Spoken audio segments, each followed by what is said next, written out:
assume that he's got this election in the bag. Why don't we go to one of the people who's going to be a candidate in that election, the Minister for Major Projects, for Territories and for Local Government, Paul Fletcher, also the member for Bradfield, joins us here at Sky News. Minister, thanks for coming on to The Point this afternoon. Good afternoon, Kristina and Peter. Look, let's start with the Prime Minister's speech overnight in Washington, D.C. He says that he said that he made some comments about Islam, particularly that were in stark contrast to those of his predecessor, Tony Abbott. You know, he made very clear that we should not be so delicate to say that the Islamic State has nothing to do with Islam, but neither should we tag all Muslims with the responsibility for the crimes of a tiny terrorist organisation. What effect do you think the PM's language will have on Muslims in Australia as we continue this fight against Islamic State? Well, I think it's a careful and accurate analysis. I hope that it will be seen by all Australians, Muslim Australians and all Australians, as a sensible piece of analysis. Clearly, as the PM said, there is a nexus between Islamic State and Islam, but at the same time, the overwhelming majority of people of Islamic faith are not supporters of IS, indeed violently or very strongly opposed. And you know, we've seen that in some of the reaction in Indonesia, for example, in recent days. So I think it's important to have a careful and measured analysis and to have that underpin the strategy that we as a nation are following in responding to this threat, working with other nations around the world. Paul Fletcher, is it your view that it is reasonable for some of the internal ructions that we're seeing from the likes of Kevin Andrews arguing for boots on the ground? I guess he's a backbencher now. He's free to say and express opinions that are different to the front bench opinions. Or do you think that there's a little bit of gamesmanship going on here from a bitter and twisted ex-minister who got unceremoniously dumped from the defence portfolio after pleading for his life in the lead up to the reshuffle? Look, Kevin is a respected and valued colleague, and obviously somebody with a lot of front bench experience, including as Minister for Defence. As you rightly point out, as a backbencher, he's entirely free to exercise and to express his views on a whole range of subjects, and certainly I think it's no bad thing that we have in the public policy debate in Australia lots of perspectives being brought forward, and you know, I think in a democracy that's no bad thing at all. Well, one of the perspectives that has been brought forward, as we alluded to in our opening conversation, was Julie Bishop's last year saying that ISIS, or Daesh as she calls them, represents an existential threat, in fact the greatest existential threat to Australia since the Second World War. But the Prime Minister is playing that down, Barack Obama is playing that down. What is your view? Clearly, a terrorist organisation of this kind presents a very substantial and real threat.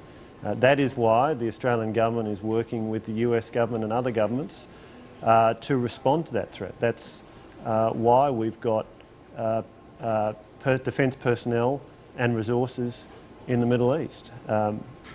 So it's a very significant threat. Of course, it's the nature of government that you deal with a whole range of threats. And of course, what you also need to do is manage the economic challenges, stimulate economic growth. So the physical security of the Australian people, the economic security of the Australian people, these are the many challenges that governments deal with. And we need to be alive to the threats we face and to have a strategy to deal with them, and we do. But we need to be... Sorry, go ahead, Peter. No, I was just going to say, I'm keen to sort of deep dive into this idea, though, about whether you think that it was a legitimate comment from Julie Bishop that it is the greatest existential threat to Australia since World War II. And if you agree with that, what do you think of Malcolm Turnbull's comments that we need to be careful not to overstate the threat and the power and the strength of Islamic State? Look, I'm not going to get into the subtleties of particular gradations or analyses. Do you really think it's subtle? I think they're pretty black and white. The careful parsing of words, I'll leave that to commentators. The Turnbull government is focused on the issues that face Australia issues like seizing economic opportunity, and certainly in my portfolio responsibilities, I'm focused on infrastructure. We have a need for improved infrastructure around the country. We have a need for strategies to deal with congestion in our major cities. We're backing major projects like WestConnex in Sydney, like the South Road, the Southern Expressway in Adelaide, and all around the country. These are the projects that I'm working on as Minister for Major Projects with state counterparts to deliver better outcomes to citizens, and that's what I think the Australian people expect us to get on and do. Paul Fletcher, it is why you are one of the government's best performers. You take a question about Islamic State and turn it into a discussion on congestion and major projects. Kristina, Keneally, my question's to you here. My question's to you. Why does that make you one of the best performers? I would. Why are you rewarding this kind of on-message dialogue rather than really answering the question? Oh, look, I just thought that pivot was beautiful. I mean, a basketball player couldn't pivot that neatly. I mean, my gosh. You got to give him credit for that. It was well executed. Before we run out of time, Peter, I think both of us are very keen to hear Paul Fletcher's views on the Liberal Party pre-selections in New South Wales. They opened up today for the Senate and government-held seats. I'm pretty sure we can assume you, Paul Fletcher, are going to declare your candidacy for the seat of Bradfield. I can share that with you now. Exclusive here on Sky I am News. a candidate in the election of if Bradfield.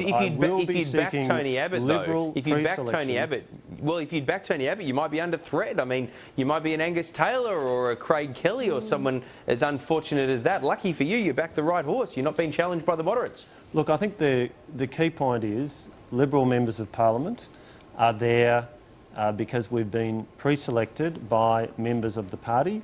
Every election, every 3 years, we need to submit ourselves to our party organisation to, again, contest pre-selection, to seek pre-selection. Now, that's how the system works, that's how the system should work. This is not a job for life. And as a party, we operate according to these principles. Now, the Turnbull government has a capable collection of parliamentarians in New South Wales, as indeed we do all around Australia, and I'm expecting that we will go through the pre-selection season as we see in the lead up to every election, and it'll be for the pre-selectors to make their judgment. Well, let me ask about that, because Peter Hendy did say this morning on Sky News that you can't have a situation where you can never challenge an incumbent. But yet there seems to be some suggestion that some of these incumbents, say Philip Ruddock, can't be challenged in their seat even if they've lost the numbers. I mean, do we need to have some type of special protection for people like that, or are you quite comfortable with sitting members being challenged by incumbents? Well, look, what I support is a democratic process within the Liberal Party. It's a democratic process that I'm exposed to. It's a democratic process that every parliamentarian in the Liberal Party is exposed to. That's a good competitive discipline on all of us. We value competition as a principle in the economy. It's a key principle in the way that an effective political party works as well. But can I say I am proud of the quality of Liberal parliamentarians. I think the diversity of background amongst Liberal parliamentarians. I thought, Peter, you were a little bit unfair in your comments yesterday. Perhaps I would say that, but I think if you look at the range of people who've come into the Liberal Party room over the past few years, we've had a diverse range of people from all walks of life. I can think of someone like Ken Wyatt, who's the first Indigenous MP in the lower house, a former eminent bureaucrat, senior official in New South Wales and Western Australia. Sarah Henderson, a former journalist, a former lawyer, the member for Corangamite. Craig Laundy, a man from a strong business background.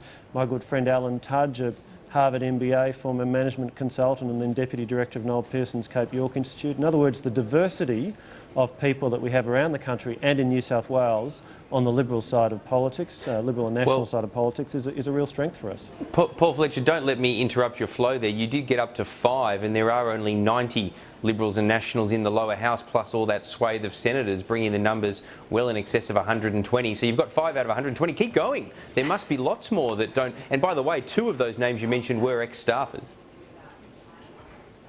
There's a diversity of background. I think it's good to have a diversity of background.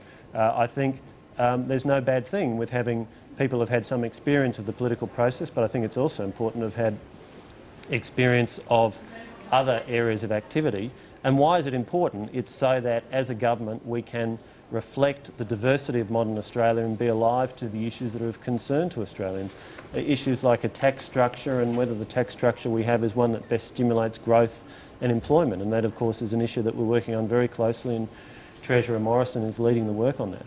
Been working on that for a while, but let me ask you, if the democratic process is followed, it's possible or quite likely that Bronwyn Bishop will get re-endorsed by the members in her seat. This is a woman that John Hewson says you're going to have to carry her out in a box. Jeff Kennett says that she's discredited herself and discredited her government. I mean, is there really an argument to keep people like Bronwyn Bishop in the next term of the parliament? Look, Bronwyn is a senior, respected colleague, valued colleague.